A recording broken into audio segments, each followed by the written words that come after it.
Hi, I'm Jennifer Mulholland. And I'm Jeff Shuck. We're the co-leaders of Plenty. Thanks for joining our podcast, Plenty for Everyone.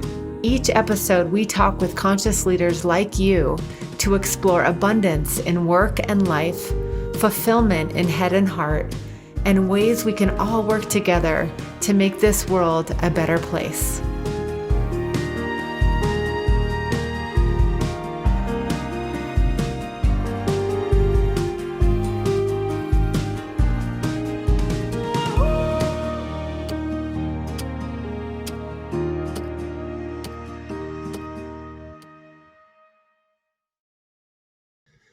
Hey, everybody. Welcome to Plenty for Everyone. As always, you've got Jeff Shuck and Jennifer Mulholland. We're the co-leaders of Plenty. And today we wanted to talk to you a little bit about a variety of things in the ether, starting with what today is.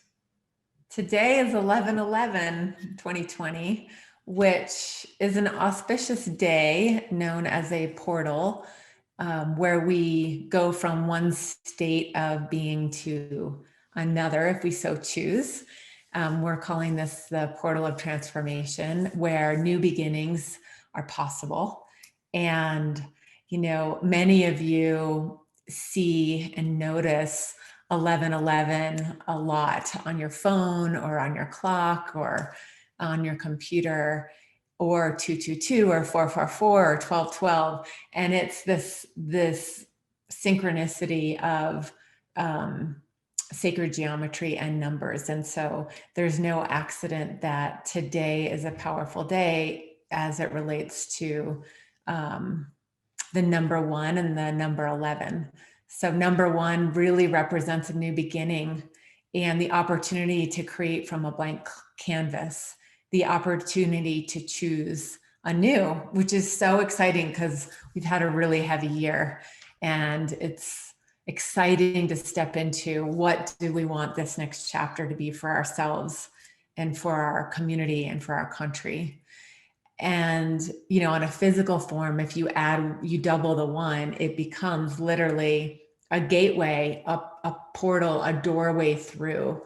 And it's inviting us to walk through a threshold and to do that intentionally. And so as we harness today, there's a alignment of the planets, there's the alignment of numerology, sacred geometry on this day that really is beckoning us to walk through a door, walk through a threshold where we're willing and courageous to leave the things that are no longer, serving us, the things that are no longer sustainable, the outdated mindsets, the harmful self-talk behind, and step through that doorway to create something that really harnesses our truth, our power, and our ability to create the life and the society we want. So, yeah, what resonates with me in all of that is kind of where we sit, with the world around us today. So it's about a week after the election in the United States, and at least this week we're clear on the outcome, or at least some of us are, and that evidence of the transformation is all around. And I think I resonate with it, and I also struggle with it at sometimes. The idea that this whole year has been a bridge into something new feels really certain to me. And, honestly, at times it's felt really scary to me. So I'd be curious, Jen, with what you just talked about regarding your beliefs around 11/11. Is that what you see going on? What do you see with what's happened in the run up to the election and now the aftermath of kind of trying to move forward, and some people in trying to not move forward, and no one can agree on what even happened? And how do you cast all of that in light of what's happening around us? yeah, it's so interesting. I think one thing that I'm fascinated with, related to the question, is, how long this change or shift in paradigm has been predicted for eons and years. I honestly remember 10 years ago holding ceremony around 11/11, and actually, and 11/11/11 did ceremony. You know, it was a long time ago where the conversation was still the same, pointing to a shift of consciousness. And what I see right now is we are living in the symbol of polarity. So opposites, extremes, separation, have and have nots, dark and light, red or blue. And we've talked about this, Jeff, for a long time, right? Like this polarization that is giving way. I'm hopeful, and I believe it is giving way to more of a unity consciousness, a singularity where we're all interconnected, that there is no, balance, there is no extremes. We have to come into the balance, and whatever that looks like for us, we're the agents to create that reality. And I think what I'm pondering is like claiming our ability to create that future where there's interconnectedness, where there's justice, where there's balance.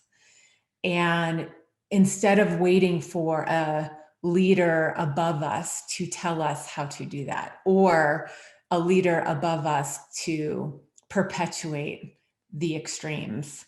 And I think we're seeing that now. And I'm curious with you as we have incredibly conscious conversations with our clients and with each other to say, how can we be the instruments of that shift? And there are no instructions for this time. So how do we be the bridge builders across the divide? And how does that show up in our relationships, in our speech, in our way we listen, in being able to hold different experiences and different emotions at the same time? And I'm curious about that and really believe that we're the instruments, we're the agents to walk through this portal, this shift. And we're seeing that kind of escalate in a lot of chaos and polarity right now. And I do believe that it's giving way for something that hopefully will be more unifying on the other side. How do you see it? And I guess in reaction to what I was just sharing, I think we've talked a lot about this and how we're meandering and how we're seeing ourselves and others as being the bridge builders. What are your thoughts there? Yeah, I think, I'm kind of doing that thing about like needing to take the advice I was espousing to other people a couple of weeks ago. I think a few weeks ago we were saying be careful about thinking things are going to be different after the election, just because we never want to put our power into, or our happiness into, something else. And I feel like I saw a lot of people saying once the election happens, like things will get easier. And I think I'm realizing I did some of that myself. So, I was hoping for a really definitive conclusion from the election, and we didn't get it.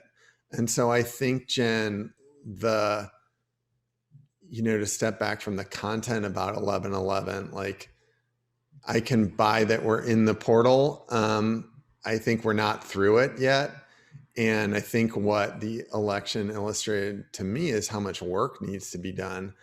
And that, a lot of people aren't ready to bridge the gap and don't want to bridge the gap and actually still want to adjudicate the election, which already happened. So even that's not done. So I think like that brings me back to just being comfortable right now, being self-reliant and being faithful, maybe more than hopeful, having faith that the right things are happening, even if I don't understand them, and then I'm equipped to deal with them, even if I feel like I am not. And I think that feels like the way forward for me. I also am really, we've both been reading and watching and listening to a variety of people from all different sides of the political spectrum comment on things. And I'm really interested in people on the Democratic side who are saying, the incoming Biden administration has said, hey, we're going to build bridges and we're going to work with everybody. And there's a certain faction of the Democratic wing that's saying, wait a second, why do we need to do that? When Trump was elected, that group said, hey, we have a mandate to do what we want. And so why is it on the Democrats to build bridges? Why aren't they just talking about, now we have a mandate and we're going to do what we want? And so I think I'm personally struggling with, the intent to want to bridge gaps and find commonality. And then from a practical standpoint, not seeing it reciprocated and not sure that it works. And so sometimes I just kind of get stuck there. And I don't know what that says about me, but coming back to just trying to be here now and frankly, not getting caught up in the news cycle. I think that's what I really felt once Biden, was declared the winner. I felt like that I needed to turn off the news for a bit because sometimes it just swirls me up, Yeah, I think having awareness of what's working for you and what's not, I think we're both keying into that self practice, right? When for some people the news is working or they want to plug into it, and that's great. And I am really interested in the news and interested in what's happening. And I really notice that what happens to me energetically, I get stirred and I get kind of fired up, right? And I think what I'm curious about is being aware, much more aware of the dialogue and trying to stay above the drama. So seeing what is. And Trump's a great example. Like, he's shown us what the type of leader he has always been. Like, there's no surprise here, right? And I'm having conversations with some of my close friends of other relationships that they're in, of like, see what people are showing you the first time. Drop the story, drop the assumption, drop your narrative around why they're doing what they're doing or how it might be interpreted XYZ. I think we create our own blocks when we're not being able to neutrally see what it is. And the best analogy I can use is like the bald eagle, right? That flies so high above, but has this incredible ability to see the details, but is way above and sees the larger story and is not attached to it. And I think that's what I'm trying to experiment with, is keeping my vibration high and noticing when it dips. And typically for me, it's dipping when I turn on the news. So I'm not turning on the news. I find it elsewhere. It comes to me anyway. I learn about these nuggets through a conversation, or we're talking on the computer on a Zoom call and you're saying, hey, this is coming in. Like, it just finds you. And trying to practice, like, going back to the power of 1111 and the power of being a united light, is to keep the vibration high. And so that's nature. That's a hot bath for me. That is reading time. That's journaling time. It's quiet time. Like, what will restore so that I can keep the optimistic view without it being fluffy or like made up, but that I'm really able to sharpen my vision and see what it is without getting drawn into the polarity that's being perpetuated. That's not the new way, and that's not the paradigm I want to be in at all. And so I feel really called to say, how can I practice keeping my light and vibration high enough above the noise, above the drama, above the fear, above the shame, the have-nots, the us versus them, that feels like it's in the dialogue of the collective. But I'm so hopeful that I think there's there are those of us who are willing to pull up and out to say, we have to hold a container, an intention, a vibration to not get pulled in and sucked into this, these Yeah. extremes of blame and shame. We know that's not going to be helpful or healing through. Yeah, I think one thing in that that's worth highlighting, whether it's relationships or how you look at the world, is not assuming that other people want the same thing you do. And I think that's been a lot of the cold water I've heard from people who voted blue about saying, like, there was a real sense of loss among even many of the people who've been on the podcast this year, that they were hoping for some kind of 75 or 80% victory for Biden over Trump, and they didn't get it. And that invites a lot of things. It invites us to understand, whatever side you're on, why do 50% of the people, almost 50% of the people, choose something different? And that trying to be in that place instead of blaming, shaming, name calling, throwing up your hands, being in stress, that feels like the ongoing practice, and we have the equipment for it. So Jen and I have been talking about, just as a quick aside, a book I'm reading that was recommended to me called The Chimp Paradox. It's by a guy named Steve Peters. And basically he just talks about how your brain works. And he uses a very simple metaphor that your limbic system, which is your kind of ancestral brain, he calls the chimp, and your frontal lobe, which is the more advanced part, he calls the human. And the chimp brain works faster and thinks in terms of protecting itself and safety and wanting a tribe and black and white. And when we find ourselves revved up and really flamed up, someone cuts in front of us in traffic, someone posts something on Facebook that we disagree with, like, that instant reaction that's super emotional is the ancestral brain. And one thing he really talks about is how humans have evolved. One of the characteristics of humanity is the ability to see things from multiple sides, is the ability to hold multiple views and say, I disagree with you, but I still value your opinion. That's a more sophisticated place to be. And it's what evolution has brought us. And I'm reading it for different reasons right now, but it's been so helpful to help me understand my own reactions to the news and to other people and to politics. And it's been helpful to understand why people are reacting the way they are. And I think so many ways that we get information right now have been architected to give us, the dopamine fix, to give us instant gratification or instant stimulus. And it actually inflames a part of our brain that works against cooperation. It makes us think everybody's out to get us.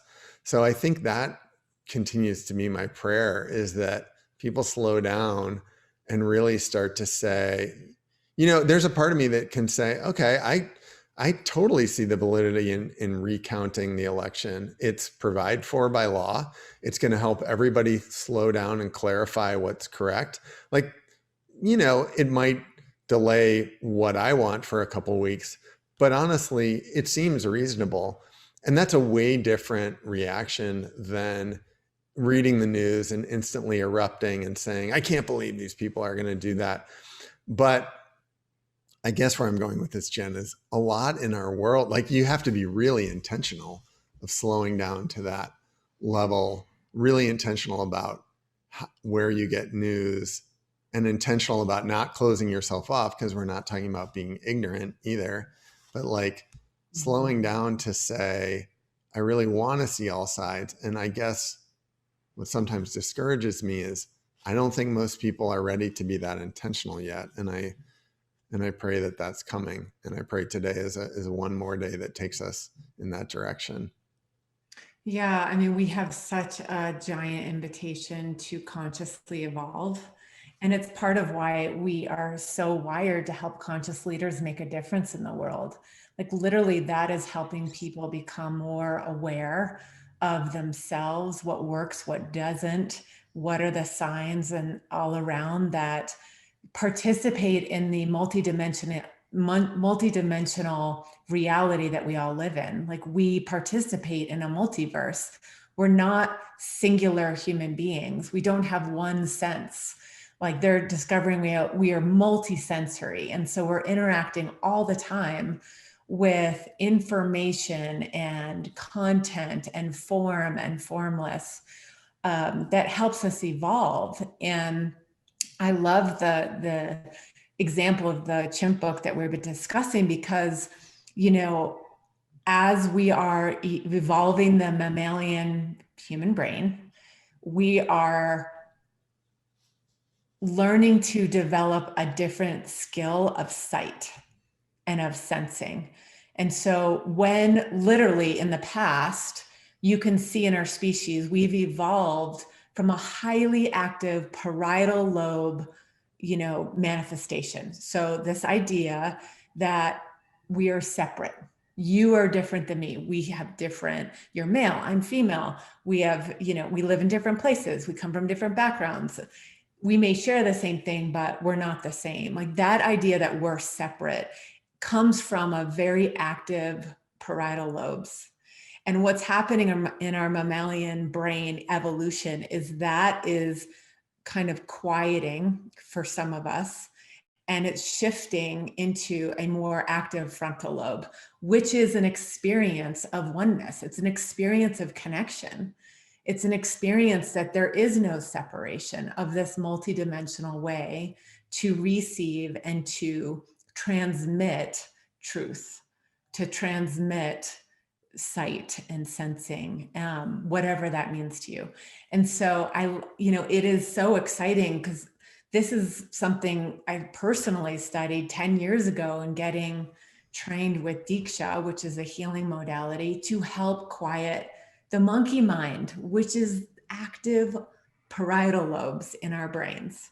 And when that happens, when we can quiet that, through choice, because I love that term that you just used, like, we're empowered to choose if we're going to perpetuate the extremes, or this sense of separation.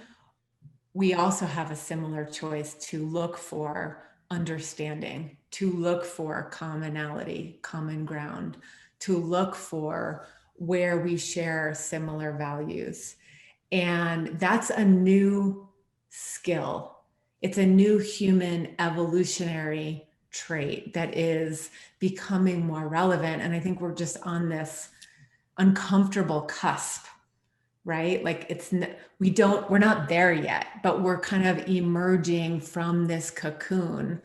And we're seeing it become quite volatile in the United States of our election, and what's being played out over the next 6 weeks, in terms of decisions and what's going to happen in the transition of power of our presidency. Yeah, I mean, a couple thoughts to that. What's one, just for people who are interested in going more into the content, I'll just say again, the book's called The Chimp Paradox. It's by Professor Steve Peters. And Jen brought up the parietal lobe. So he actually talks about three things. He talks about the human, the chimp, which is the monkey mind, the limbic system, and the parietal lobe he calls the computer. And what's interesting is it gets programmed by the monkey, but you can override it. And so when we talk about manifestation and I am statements and affirmations and visualization, there's ways you can use your frontal lobe, your human brain, to reprogram the parietal lobe so it automatically functions the way that you want. So I'll leave it there and say Professor Stephen Peters is going to do a better job at this, but it's really interesting, super accessible, and a helpful book. The other point that you brought up that I think is like, I don't mean to sound pessimistic, because I'm not, but I think there's a seeing what is, Jen, and what you said, that we kind of, or I see in the attitudes around me, this idea that things always get better. And I actually believe that. And I think it's a really healthy attitude. I also think what's been so disruptive about 2020 for many of us is, like, it's been a reminder that things sometimes get really bad before they get better. And history has hundreds and hundreds of examples of governments that fell down and countries that went from from tolerance to intolerance, and went from freedom to more restriction. And that, I think, is like, there's a preciousness that I'm feeling, that, it's not necessarily gonna get easier. And there's scenarios where I think it gets really sticky, and we start saying, wow, I never thought that could happen, because we've all been saying that for the last 2 or 3 or 4 years, some of us. So, again, I come back to this idea of faith. Like, how do we be faithful that better things will happen, and that whatever happens now, we're prepared for them? That's different than needing things to be better, quote unquote. I'm doing air quotes. If you're watching me on video, I just did air quotes. That thing, like, that we're okay no matter what happens, is a great. I'm stealing that from Michael Neal, who's another great author we sometimes talk about. That's different than the needing things to be better for me to be well. And so that's maybe not the most optimistic thought, that there could be a lot more disruption in the months ahead, and trusting that all leads us to something that is better than what we have. That doesn't make it less painful or less easy to go through.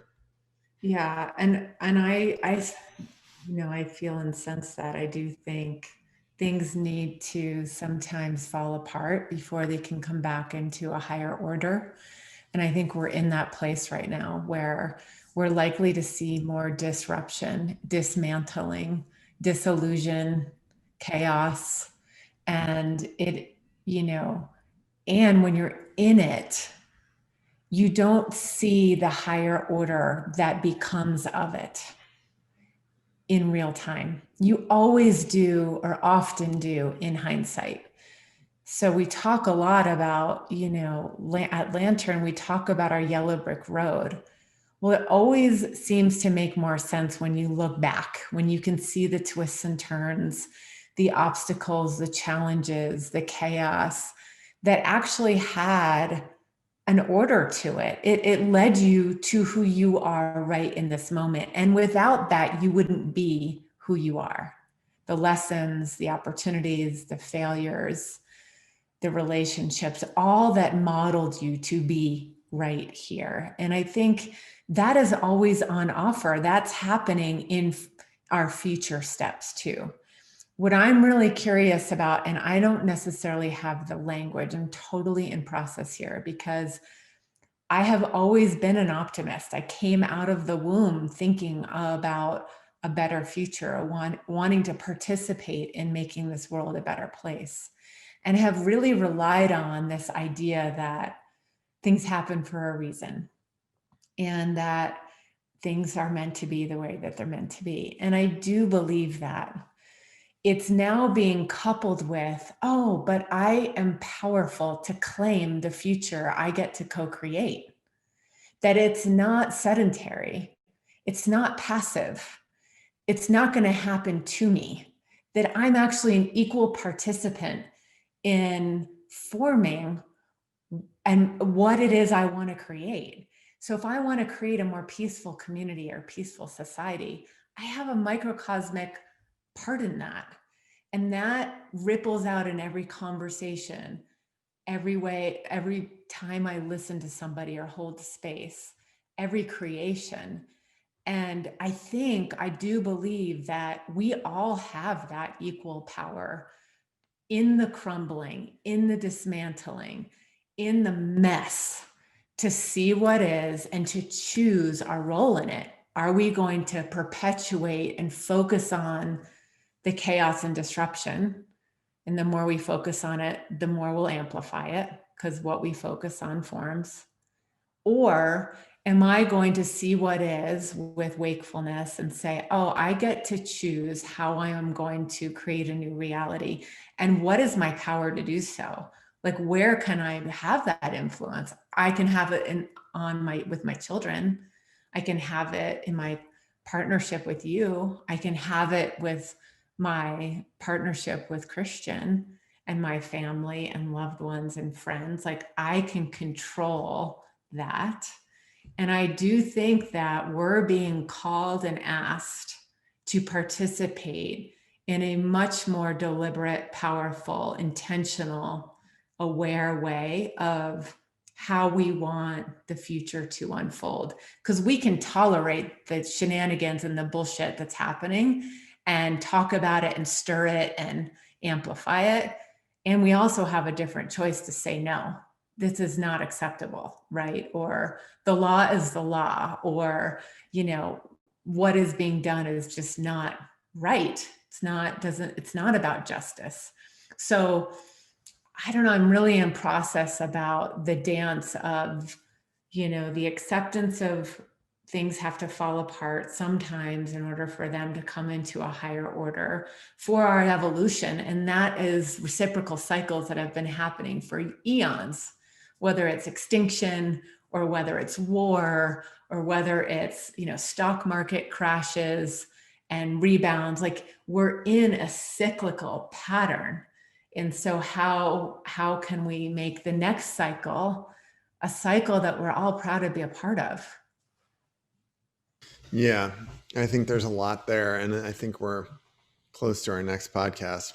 But I like everything. I mean, the thing that I maybe just highlight there is a theme I feel like we've explored this entire series, which is the more interdirected we are, right? The more that our compass is internal, the quicker we find happiness, and the more we're able to architect the world we want to see. And the more it relies on things around us, and the more that we're getting our direction from someone else, the easier it is to feel unsettled. I also think you've said something else that I didn't really key on, maybe has been gnawing at me a little bit. We're worth so much more than the dream of let's go back to the way things were before Trump was president. And I think for a lot of people, that sounds like progress. To me, that just sounds like going backwards. And maybe that's what I'm still missing from the election is what is the next 10 years? And I'd love to be a part of that. And I think by asking the question, I'm a part of it. But, that bolder vision, it's not just about someone coming out of office. It's not just about recounting ballots. It's not just about getting a 60-40 vote. It's about how do we want to act in the world? How do we want to tolerate or accept poverty? What do we want to do in relationship to the environment? How can we put innovation to creating boundless energy that doesn't pollute the planet? Like, how do we make sure that everybody gets educated in an easy, free way? There's like, how do we harness the huge, powerful, altruistic vehicle of business? Like, thinking in those bigger ways, I think is where I end up gravitating. And that's what gets lost when it's all just red versus blue, is nobody's talking about anything bigger than this week. And that's what you just activated for me, Jen, that reminder that to think beyond, like, it's always the duality, to be present now and to hold possibility far beyond what we can actually see. So yeah, and I would just emphasize the term possibility. It's for those of you who have not gone through one of our experiences, we use possibility in our strategy work and our leadership work to really hearken to what is the highest outcome on offer. What does a better world look like? What's the end state? We use it differently than vision, because vision tends to be very limited to what we can see. Possibility is infinite in its potential. It's expansive, and it leans us in a direction towards a higher outcome, a higher end state. And often when we don't have that articulated, when we don't communicate what that possibility is, we lose our way. The compass has no stability because it doesn't know where it's going. And I love that point, Jeff, of like, it feels like it's missing of what does a better United States look and feel like in the next decade? Like, what have we healed? What have we accomplished? How do we work together to help elevate a thriving society based on freedom, the pursuit of health and happiness, the ability to treat each other as one human race, one humankind. Like, what is it that we want to bring into form? And I agree, like, I don't hear much articulation of that beyond this is what the policies we're going to stand behind to enact in the next 4 years. But as we know, the way that the Senate, is structured, and the presidency, and that just the blocks that are put in place, not sure much can be done on the policy standpoint. Maybe it could be with better collaboration. Hopeful about that for sure. But so what? Where does that get us with another election 4 years later that could dismantle everything that got put into place, right? So I love the idea of really thinking for ourselves, what is the highest possibility we want to create for our being, for our purpose here now, for our families, for our community, for our businesses, because it's not fluffy. Like, without it, there is no direction, there's no outcome. And I'm hopeful we can inspire collectively, all of us, to bring that more into the dialogue of what is the intention of why we're doing what we're doing and how we're showing up with possibility. Yep. More to come. If you can hear my stomach as a listener, it's because it's lunchtime here. So that's the sign that we need to wrap it up. I would say a couple things. If you're more interested in 11/11 and what that means, you're probably listening to this sometime after November 11th. I know you are. But on our blog, there is a great blog post and kind of inspirational reading and meditation from Jen about the meaning of 11/11 in numerology, and some great inspiration to get you thinking about what you want to manifest. So go check that out. It's worth looking to, and maybe we can put the link to that in this podcast. We'd love to hear from you. We read every comment we get. We'd love for you to rate the podcast because it matters. And most of all, share it with people that you care about. It's been really fun. This is episode 22, I think. So 11/11 equals 11 plus 11 equals 22. There's no accidents, people. So thanks for being part of this journey with us. And we'll see you again in a few days. Jen, any closing thoughts? Yeah, grateful for you. Thanks so much for taking the time to listen. Let's create a world of plenty for everyone, and we'll see you soon. All right, gang. Talk to you soon. Thanks for tuning in. Join the conversation and learn more at plentyconsulting.com.